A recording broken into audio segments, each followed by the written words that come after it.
actually started it right out of college, simply because I dreamed about doing something different than working the 9 to 5. Now I work the 9 to midnight.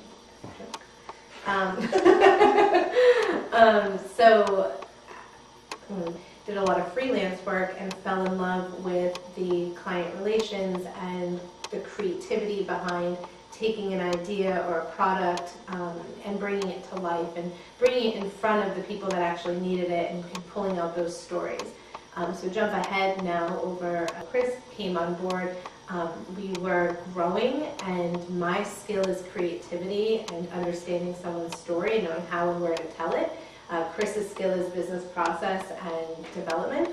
So it just made sense to kind of make him quit his job and jump on with us. And that's kind of where it ended. When I was building the business, I said, I'm not sure what you did in corporate, but can you help me figure out how to take this small business and grow it even larger? And that was kind of the first hint of the whole family component to it.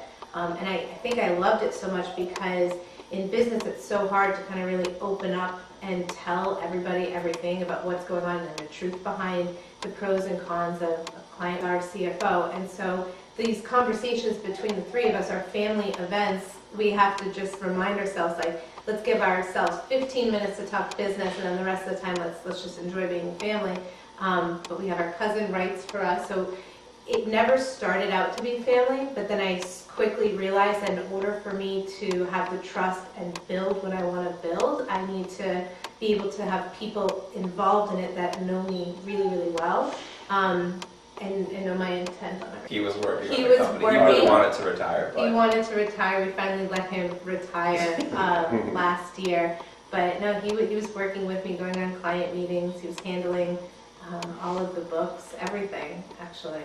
So yeah, we figured if we didn't put him to work, my mother would. So try to give him a little more fun, I guess, work. Right?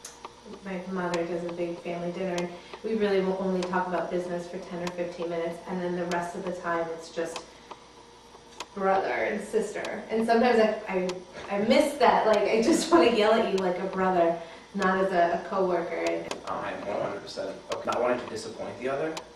So we each work hard in that sense that we don't want to be the weaker of the spokes. Wheel, I guess you could say. Right. But from the ability to build the lifestyle that I want, the ability to have an open conversation and not worry about offending my brother, because like he'll get over it and we're good.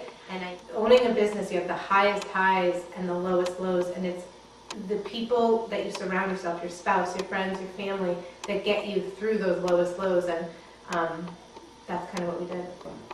You know that when you put in that extra time and the extra work, it's going to help your family.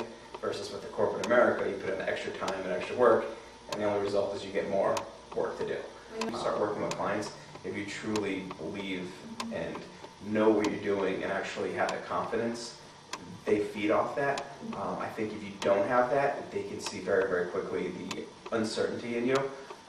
So having that belief and confidence that what you're doing is right, I think will get you to that level that you want to be at. Yeah, and I think a key differentiator for us and ourselves with an ecosystem of like-minded business owners, and many of them actually are family-owned or videographers, 2 cousins. So we found that really good dynamic between other businesses providing a service and then have that family component too.